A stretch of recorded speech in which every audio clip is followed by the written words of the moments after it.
Tu cuerpo habla porque tu historia importa. Queremos hacer colectiva la experiencia y conectar. Porque tu vivencia es la de otros y merece ser escuchada. Somos dos nutriólogas que queremos brindar el espacio a todo eso que vemos, pero no escuchamos. Porque eres más que un cuerpo. Yo soy Carla. Y yo soy Laura. Y queremos escuchar lo que tu cuerpo habla. Bienvenidos a un episodio más de Tu Cuerpo Habla. Hoy vamos a empezar a tratar temas que a veces Lau y yo mencionamos como si ya lo hubiéramos explicado en otros episodios, pero realmente no le hemos dado el espacio a temas que son muy importantes. Uno de ellos justo es el set point, que es algo que se habla mucho en ¿cómo decirlo? En este enfoque no pesocentrista, pero no le hemos dado justo el espacio para explicar un poquito más. Entonces, pues va a estar muy interesante el día de hoy. Además, tenemos una invitada que le fascina leer y tiene una amplia gama de artículos que muy amablemente también comparte el link. Ya les estaremos platicando un poquito más de eso, pero no sé si Lau quieras mencionar algo antes de empezar con nuestra invitada. Solamente agradecerle a la invitada, que ahorita sabrán quién es, y que ya me urgía tocar este tema porque creo que todavía es algo que se conoce poco, o sea, tanto en investigación como población, que se conoce poco, incluso dentro de los profesionales de la salud. Entonces ya me urgía hablar de esto y estoy muy emocionada de este tema. Pues sin más, que es médico general, licenciada en nutrición y actualmente está estudiando una maestría en nutrición clínica por el Instituto Nacional en Salud Pública. Bienvenida, Pame, a Tu Cuerpo Habla. Muchas gracias por la invitación. Creo que, como ustedes dicen, no es un tema que poco se habla, que tal vez no tiene como tantísimos artículos publicados al respecto, ¿no? Tal vez por eso se habla muy poco de esto, pero pues que es una realidad que creo que tenemos que platicar.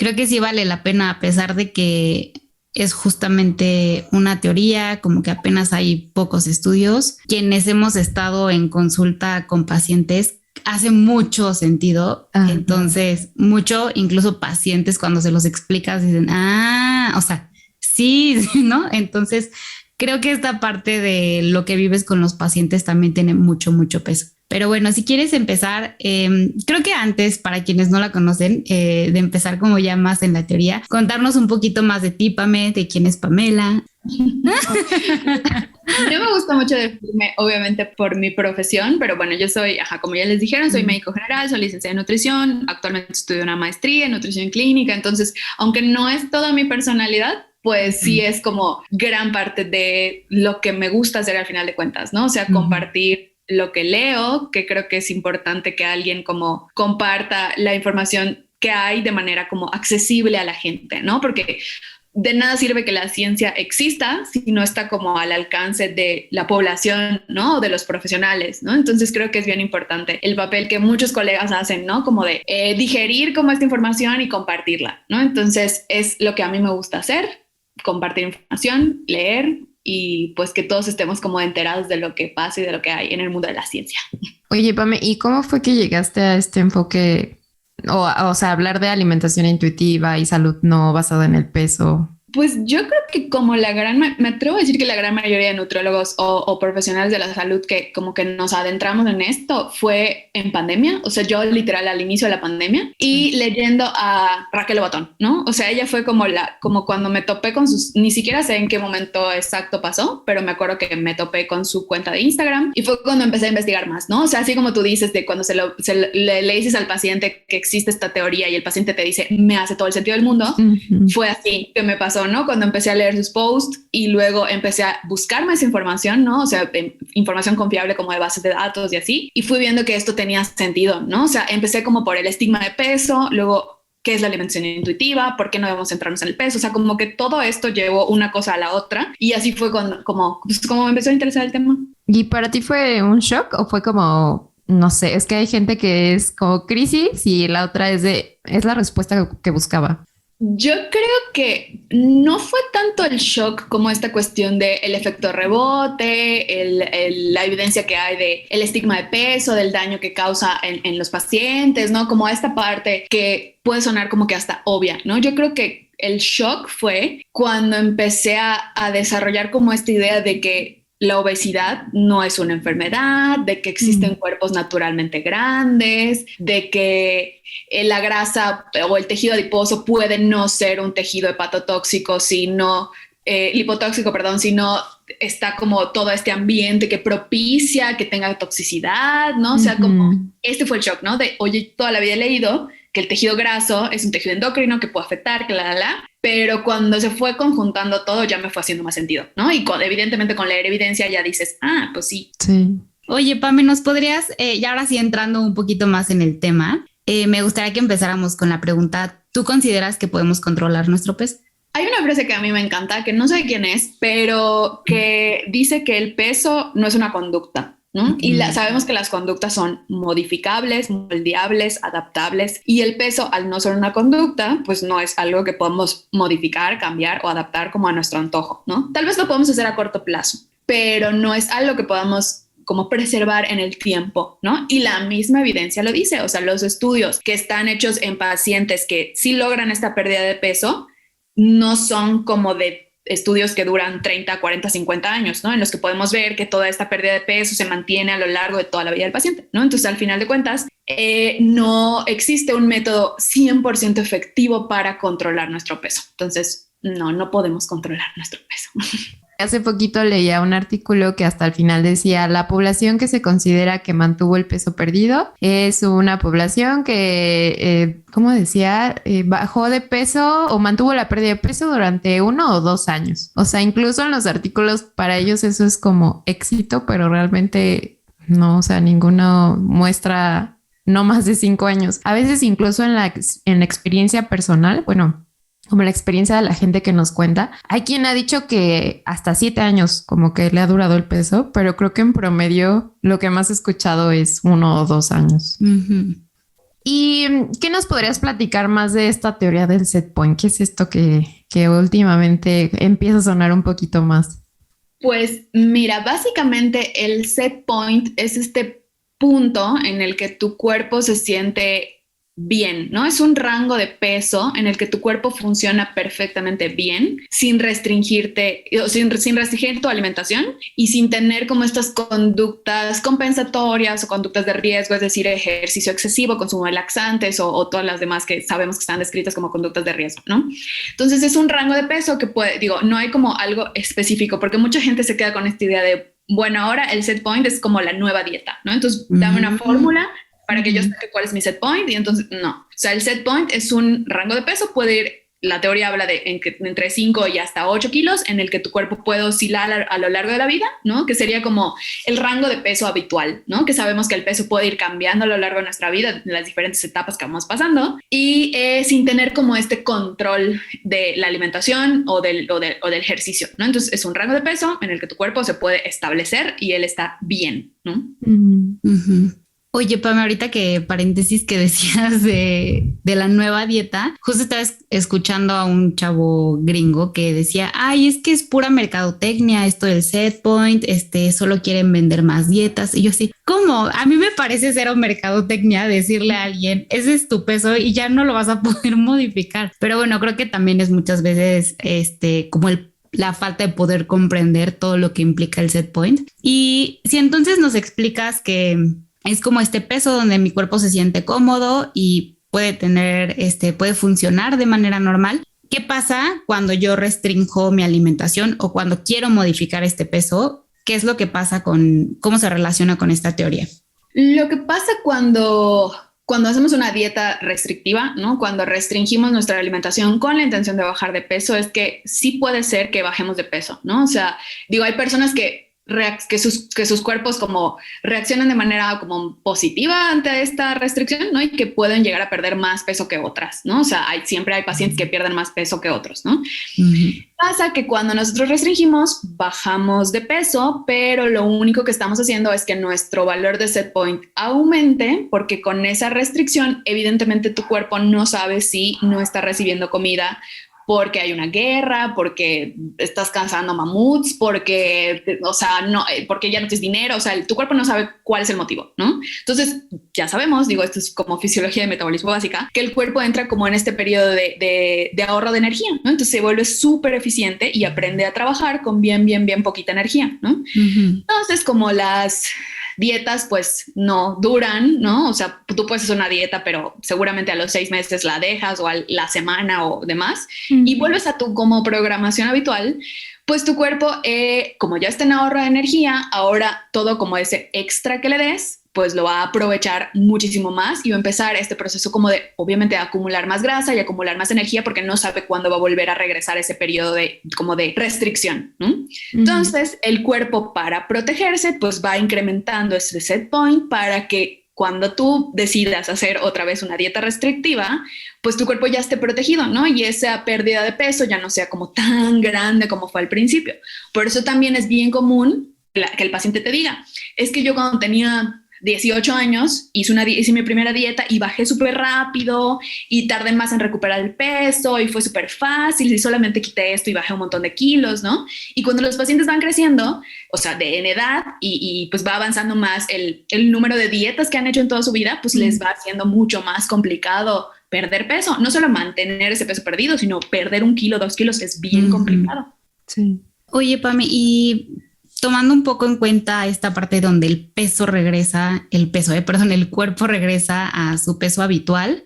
Obviamente, bueno, yo lo veo como, ok, el cuerpo está haciendo todo lo necesario para protegerme y que yo pueda funcionar de manera adecuada. Pero ¿por qué regresaría a un peso que, entre comillas, no es saludable? Ya, esa es la pregunta. No, o sea, si nos dicen que estar en cierto peso no es saludable, ¿por qué mi cuerpo lo haría como método de sobrevivencia? Yo creo que de aquí partimos con esta cuestión de cómo catalogamos a los cuerpos que son saludables y a los que no son saludables, ¿no? Sabemos que en nutrición, pues, el índice que utilizamos, pues, es el índice de masa corporal, ¿no? Entonces, sí, digo, hay mucha investigación que relaciona el IMC con que es un factor de riesgo para tal cosa, ¿no? Que la investigación está centrada prácticamente en el IMC, ¿no? Casi ni en composición corporal, ni en ningún otro parámetro que mida salud que no sea IMC, ¿no? Que no mide salud, ¿no? Porque el peso, pues, no mide salud, ¿no? Pero creo que tenemos que partir de eso, ¿no? De esta idea que tenemos de que ciertos cuerpos sí son saludables y ciertos cuerpos no son saludables. Entonces, de hecho, a mucha gente cuando tú le dices, es que puede ser que tu set point sea en un peso mayor del que estás ahorita, ¿no? O sea, si ahorita estás restringiendo y dejas de restringir, es muy probable que tu cuerpo se vaya adaptando a ese set point y que sea más alto del peso que tienes ahorita, ¿no? Y nos quedamos con esta idea de, entonces, pues voy a tener que estar restringiendo siempre porque mi set point entra en un peso no saludable, ¿no? Pero es porque definimos salud con base en un peso que nos han dicho que es sí saludable o no saludable, ¿no? Entonces, creo que desde ahí está como el meollo del asunto, en que, ¿qué es un peso saludable? ¿No? O sea, porque hemos hecho esta regla gráfica de esto es saludable, esto no es saludable, y aquí entras y aquí no, cuando el peso saludable al final es como personal, ¿no? O sea, cada quien tiene su peso saludable y no podemos decir de aquí para acá sí, de aquí para acá no. Sí. Recuerdo que veía una activista gorda que platicaba, hablando un poco sobre este hate que reciben muy seguido, lamentablemente, las personas gordas. Y decía, es que a mí ya no me puedes venir a decir que más bien el periodo que más delgada estuve fue en el periodo que más enferma me sentí porque hacía locura y media para lograr mantener mi peso delgado. Entonces, no me puedes venir a decir que eso es salud porque realmente no estaba para nada bien, ¿no? Y cuando tengo mi peso más alto, es cuando mejor me he cuidado, mejor he hecho ejercicio sin, no sé, obsesión y demás. Entonces, en el peso y como que no pensamos en todo lo que se hace para achicar el cuerpo. Porque estamos como súper centrados en que lo único y lo más importante es que el paciente pierda peso, ¿no? O sea, ¿cómo lo vas a lograr? No me importa, pero que tú pierdas peso. Y pues no, o sea, sabemos que sobre todo las determinantes sociales de salud no es solamente el peso, o sea, hay muchas cosas más importantes que puedes trabajar con el paciente que no tienen que ver con su peso y que tu meta última, y esto lo dice siempre Sabi Camacho de Nutrir México, que no somos expertos en el peso, ¿no? O sea, somos expertos de la nutrición y la alimentación, no en el peso, ni en la trompometría, ni en la composición corporal, o sea, son cosas que sí, que se pueden ir como modificando con base en lo que nosotros vayamos trabajando, ¿no? Pero no debemos de centrar todo, por eso el enfoque no centrado en el peso, no debemos de centrar todo en hacer todo para que este peso cambie. Y luego me he encontrado por ahí artículos de como blogs, o sea, como nada serio, que dicen, 5 formas para modificar tu set point. O esto estás haciendo mal y por eso tu set point no cambia. Y podemos modificar intencionalmente el set point. Es que hay dentro de todos estos artículos que hablan como de la fisiología y las adaptaciones fisiológicas o las respuestas que nuestro cuerpo tiene ante la pérdida de peso y ante la restricción y todo lo demás, puede ser que si yo promuevo una pérdida de peso muy, muy, muy lenta, puedan haber modificaciones del set point, ¿no? Pero esto es una teoría, ¿no? O sea, no es algo como que súper comprobado.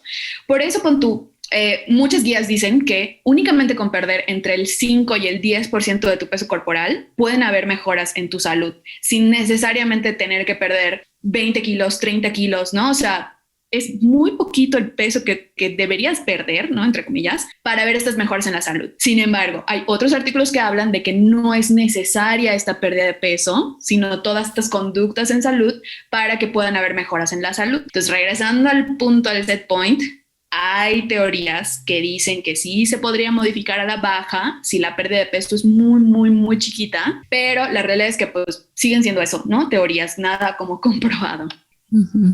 Oye, Paime, hablando, o sea, con un poco de este punto de comparación que nos dices, ¿no? Que cuando es una pérdida de peso muy, muy pequeña, con alguna cirugía bariátrica, ¿se puede modificar el set point? Yo no he leído ningún artículo que hable al respecto de cirugía bariátrica y set point. No que yo recuerde, pero o sea, no es como que tenga la gran experiencia con pacientes bariátricos, pero sí una de mis rotaciones fue en una clínica de cirugía bariátrica, ¿no? De mis rotaciones de la maestría. Y obviamente ahí pues te das cuenta de muchas cosas, ¿no? O sea, y hablando de que, no sé, los pacientes que yo veía que habían sido operados, no sé, hace 2, 3, 4 años, seguían comiendo súper, súper, súper poquito, ¿no? O sea, las mismas cantidades que comían de cuando recién estaban operados. Y se supone que hasta en la cirugía bariátrica tiene que haber una progresión en la alimentación. Tal vez no alcances a comer todas las calorías o toda la cantidad o en volumen de comida que come un paciente que no tiene una cirugía bariátrica, ¿no? Pero sí hay una progresión en la alimentación. Sin embargo, esto muy pocas veces pasa, ¿no? ¿Por qué? Por muchos motivos. Pero en estos pacientes que estaban acostumbrados a comer, hablando de calorías arbitrariamente, que cuando cuando salieron de la cirugía, comían, no sé, 300 calorías, ¿no? Que fueron progresando, pero que, no sé, de las 600, 700 calorías no pasan, ¿no? Entonces es obvio que si tú tienes a tu cuerpo así súper en restricción por 3, 4, 5 años, pero restricción hablando de 600 calorías, que es prácticamente nada, ¿no? Pues tal vez sí puedas modificar tu set point, entre comillas, pero porque es permanente tu restricción, ¿no? No tuvieron como ningún momento en el que regresaron a su alimentación habitual, ¿no? O sea, simplemente han estado restringiendo por siempre y mantienen ese set point, pues a la baja, ¿no? Que muy entre comillas ese set point a la baja, ¿no? Porque no sabemos si realmente ellos regresan a comer de manera como comían antes, su peso vuelva pues a restablecerse en ese set point, ¿no?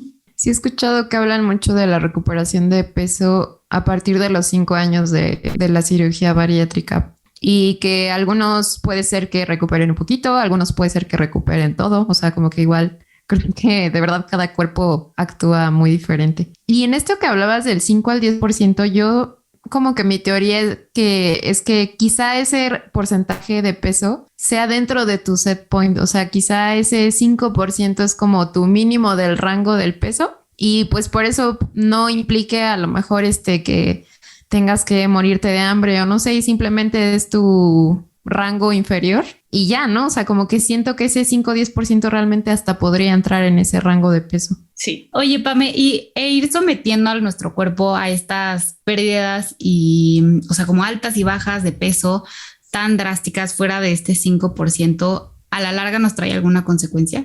Sí, y de esto sí hay un buen de evidencia. O sea, de esto sí hay un chorro de evidencia. Como llamado, en inglés le dicen weight cycling, en español efecto rebote, efecto yo-yo, no ciclado de peso, que sí tiene muchas consecuencias a la salud precisamente porque se habla de que este weight cycling puede ser el que afecte realmente la funcionalidad del tejido adiposo, ¿no? Puede ser que esto sea lo que lo haga disfuncional. Obviamente no se sabe exactamente por qué puede pasar, pero sí es algo que se ha visto, ¿no? Que los pacientes que tienen mientras más ciclos como de pérdida y ganancia de peso, es más la prevalencia, pon tú, de enfermedades cardiovasculares o de diabetes, ¿no? Entonces, sí, en esto sí hay evidencia de que esto sí daña la salud, ¿no? O sea, es más saludable un paciente que ha mantenido un peso estable durante toda su vida, ¿no? O dentro de este set point, sin restricción, sin conductas compensatorias, sin conductas de riesgo, ¿no? Aunque entre en este IMC de obesidad o sobrepeso, ¿no? Tiene mucho menos riesgo este paciente que un paciente que, aunque esté como en normopeso para un IMC determinado, haya vivido esto, perder y ganar, perder y ganar, perder y ganar, él tiene más factores de riesgo. Ay, sí, lamentablemente, pues sí, no se habla mucho de esto. Como que solo busca el peso, o sea, busca bajar y ya. Y Esa idea. no se habla. Ajá, sí. Exacto. Ay, no. Me acuerdo que sí me explotó un en la cabeza cuando empecé a leer de esto porque dije, o sea, pero ¿y todas las fórmulas de peso ideal qué? Y ya fue como, ok, descarta eso. ¿Y qué nos podrías decir de las personas que sí logran bajar con una dieta, ¿no? Ese famoso 5% del que se llega a hablar. Es que, ¿sabes qué? Que la mayoría de las personas que te dicen es que en mi experiencia yo sí mantuve ese peso y demás, muchas veces es porque estas conductas de restricción pues perduran, ¿no? O sea, porque ya se convirtió como en este famoso estilo de vida y ya, o sea, pero ya ves tú realmente un deterioro en su calidad de vida. O sea, son pacientes que te dicen, es que no puedo salir a cenar porque con mis amigas, porque sé que voy a comer de más, o no me puedo ir de viaje, o cuando me voy de viaje tengo que hacer ejercicio, o no, sé que puedo comer un poco más de lo que normalmente como, pero tengo que compensar haciendo 1 hora más de caminadora, ¿no? O sea, al final de cuentas sí pueden mantener este peso, pero con toda esta cuestión que afecta al final de cuentas la calidad de vida, ¿no? O sea, que no es lo que estamos buscando, o sea, que el hecho de generar más estrés, más cortisol, más todo este ambiente que nos rodea, que promueve esas conductas compensatorias, pues ¿para qué quieres un peso como saludable, entre comillas, si tienes todo esto que te está afectando la calidad de vida? Sí, realmente no sabemos qué hay detrás de ese 3 o 5% que sí mantiene ese peso, ¿no? Uh-huh. Estarás en tu peso ideal, pero ¿a costa de qué? Exactamente. Y aquí me gustaría agregar justo... peso ideal entre grandes comillas, ¿no? Exacto. Justo el otro día estaba hablando sobre esto con un paciente y una persona me escuchó y me decía, es que, o sea, pues es difícil de creer, ¿no? O sea, si ves que la gente hace dieta y baja de peso, o sea, como que es algo que es muy difícil de creer. La gente no te lo va a creer, ¿no? Y quiero hacer esta pausa y este paréntesis para que si alguna persona que nos esté escuchando que no le haga sentido, puede ser porque no lo ha vivido, ¿no? Al menos desde este punto de esta persona justo, o sea, lo primero que se me vino a la mente fue, y es que tú nunca lo has vivido, pero acércate con una persona que ha estado dentro de este rebote y bajo su peso, le va a hacer todo el sentido del mundo. Entonces, como también ser un poquito más compasivos y mirar desde donde lo estamos viendo.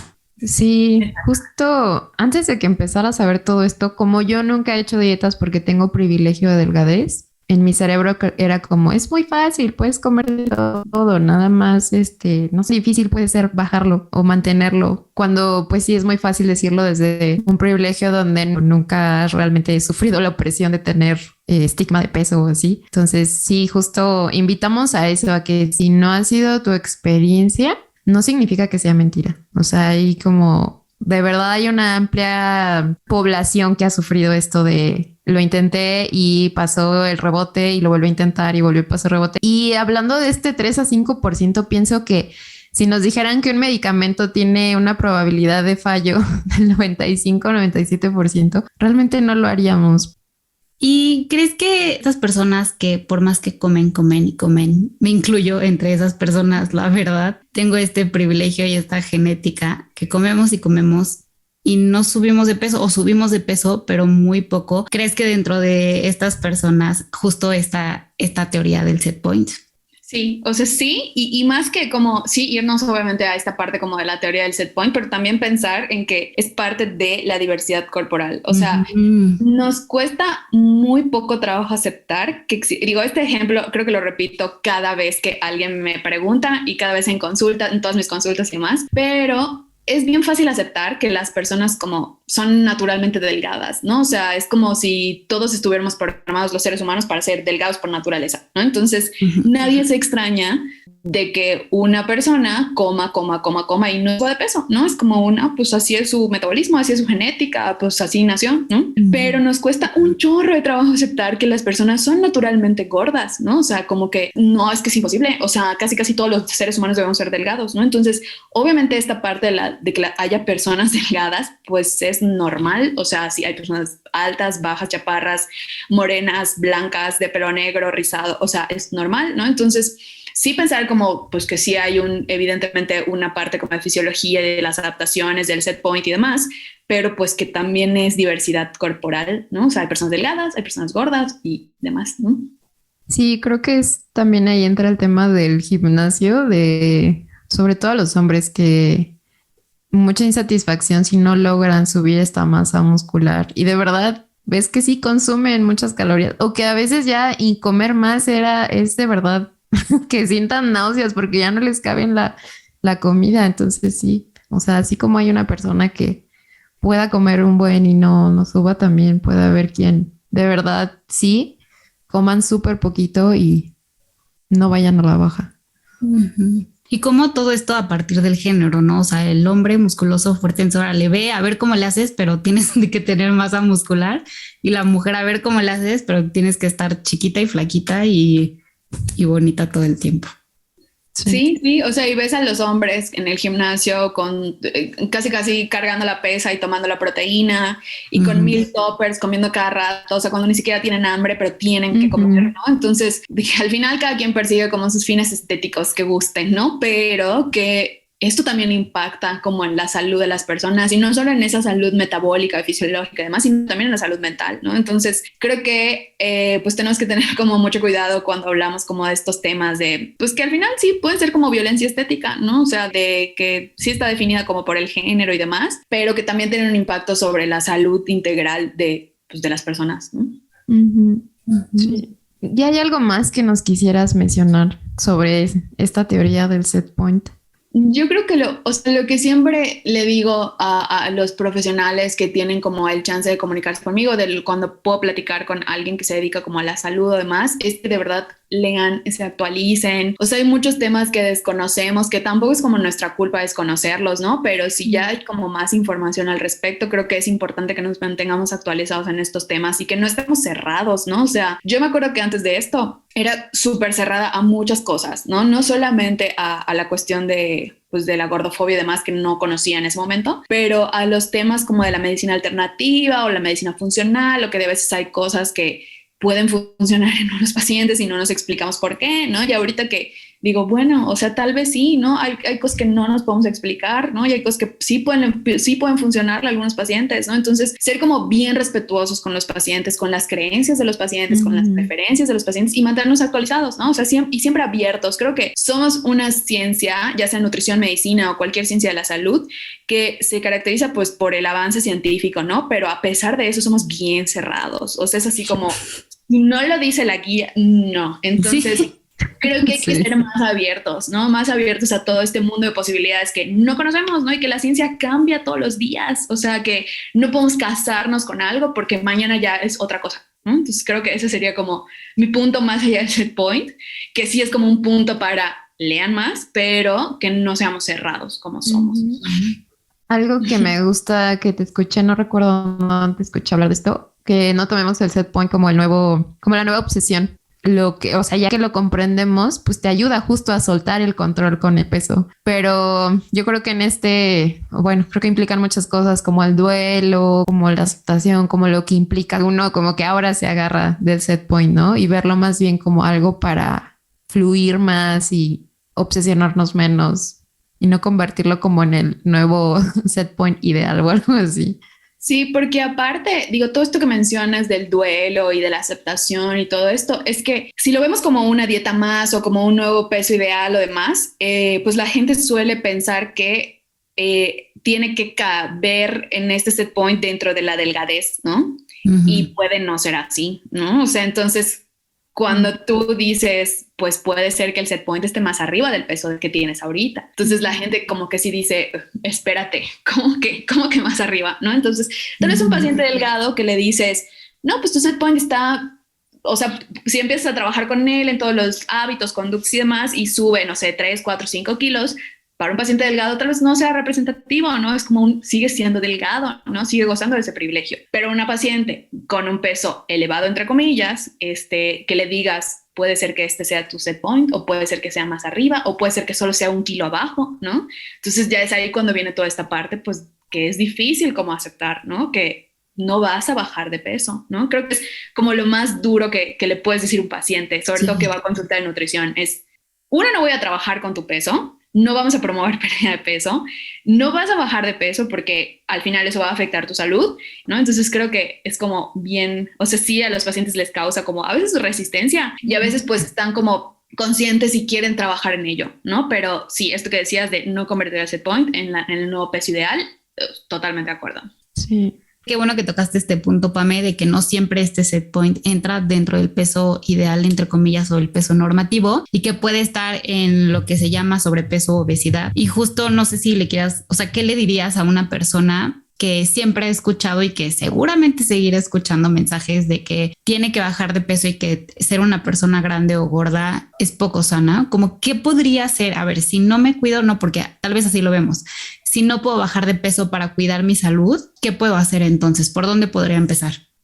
Es como súper complicado este tema porque vivimos en un mundo que redes sociales, publicidad, familia, amigos, todo el mundo es como se cree con el derecho de opinar de los cuerpos o la alimentación de las demás personas, ¿no? Es como complicado. Normalmente cuando vienen pacientes que yo detecto que tienen como una relación con el cuerpo muy conflictiva, no más allá del hecho de que quieran venir únicamente para mejorar su salud, sus hábitos o lo que sea.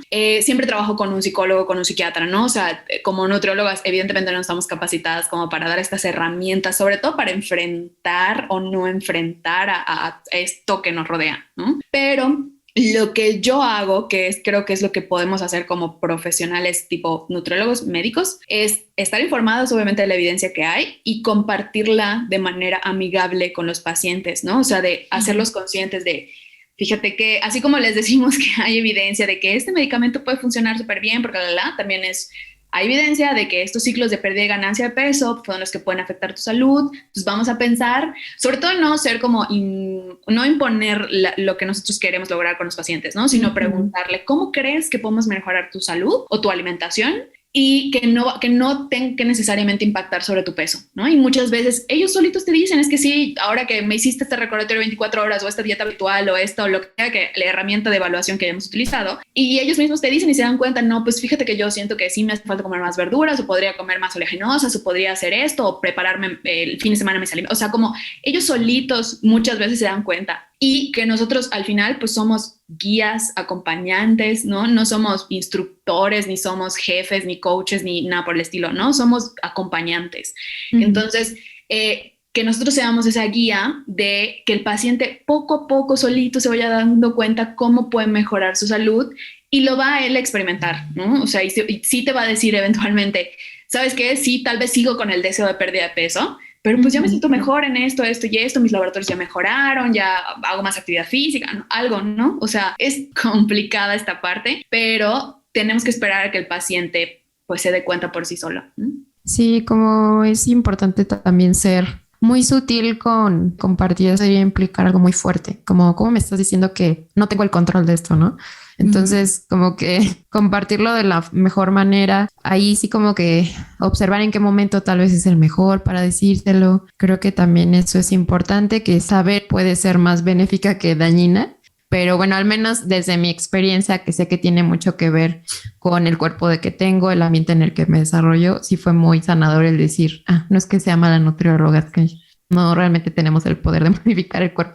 Sí, no sé si a ustedes les haya pasado algo así. A mí no me pasó personalmente, pero sí me pasó con una paciente. Yo creo que de esa paciente siempre me acuerdo porque fue con la primera paciente que dije algo o estoy haciendo mal, o sea, una paciente, me acuerdo de ella, yo daba todavía consultas presenciales, fue hace bastante, fue hace como, no sé, 5 o 6 años tal vez, y ella tenía, me parece, síndrome de ovario poliquístico, no tenía resistencia a la insulina, pero sí tenía síndrome de ovario poliquístico, y creo que ya, ¿no? Y entraba como en esta categoría de IMC, creo que ni siquiera obesidad, era como sobrepeso, ¿no? No me acuerdo de su IMC, pero era como sobrepeso.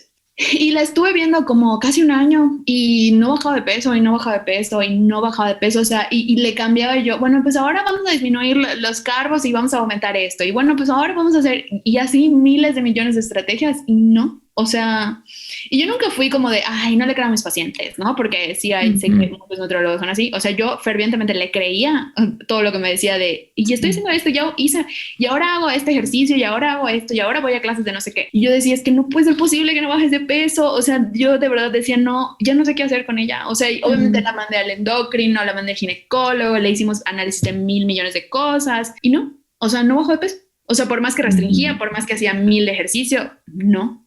Entonces, luego dejó de ir conmigo y pues ya no lo volví a ver. Pero después de que me empezó a hacer clic todo esto, ya fue cuando me acordé de ella y dije, me acuerdo de fulanita, ¿qué me pasó con ella? Y sí me frustré un montón. Sí, se frustra uno o con uno mismo, que fue en mi caso años atrás, o con los pacientes que dices, ¿qué más hago? O sea, no puedo restringirte más. Eso ya no es ético. Sí, justo. ¿A ti no te pasó nunca, Lau?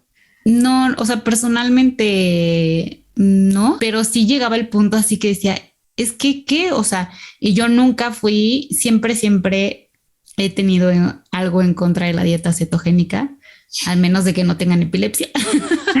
Si no tienen epilepsia, soy en contra de la dieta cetogénica. Entonces decía, es que no, y yo me negaba y me frustraba y decía, o sea, no le voy a dar una dieta cetogénica a esta persona solo para que baje de peso.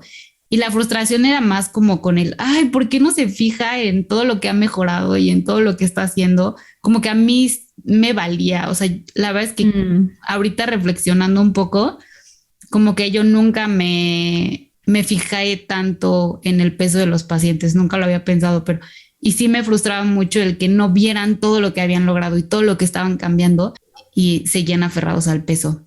De hecho, por eso dejé de practicar mucho en el deporte. Eras no peso centrista desde vidas pasadas. Fue un área que dije, gracias, lo intenté, no regreso. Ay, sí es complicado. Pero bueno, Pame, para ir cerrando el episodio, quisiera que nos dijeras, no sé, un último mensaje, una conclusión. Yo creo que los puntos importantes es la teoría del set point, pues sí es una teoría, pero tiene todo el sentido del mundo y hay que pues hacer más ciencia para saber más de ella, ¿no? Que no se quede como en esta teoría, sino conocer más.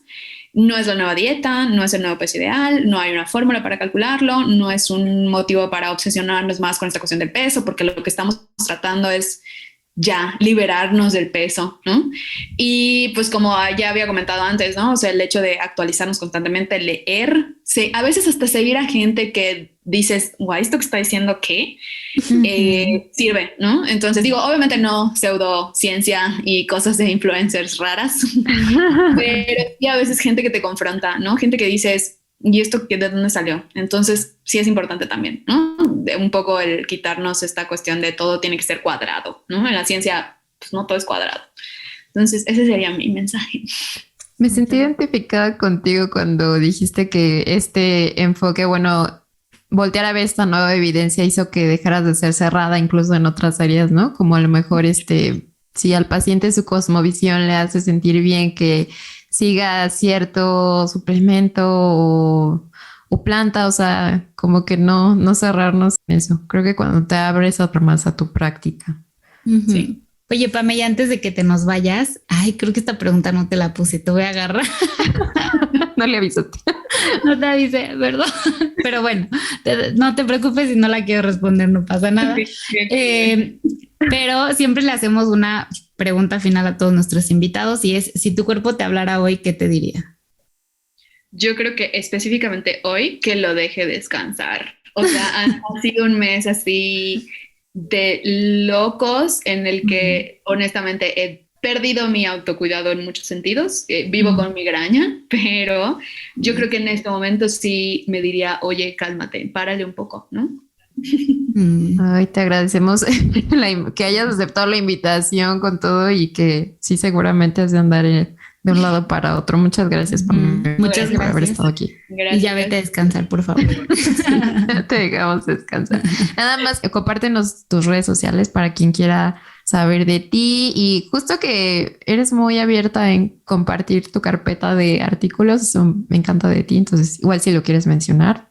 Adelante. Sí, tengo un drive el link está en mi Instagram, estoy como @doctora_DRA Pame Basulto, así me encuentran en Instagram, y ahí está como el link para redirigirlos al drive. Lo único que tienen que hacer es como solicitar el acceso, después cuando yo vea su mail les doy el acceso y ya ahí hay como bastante información de muchos temas que tienen que ver con alimentación y nutrición. Súper. Buenísimo. Muchas gracias. Muchas gracias, Pami, mucho gusto. Igual, Sí, te mandamos un abrazo. igual. Nos vemos el Nos encantaría que nos escribieras a nuestras redes sociales tu opinión sobre este u otro episodio que te haya gustado. No olvides que nos puedes encontrar como @tucuerpohablapodcast en Instagram y Facebook. Y para que no te pierdas ninguno de nuestros episodios, no olvides suscribirte y calificarnos.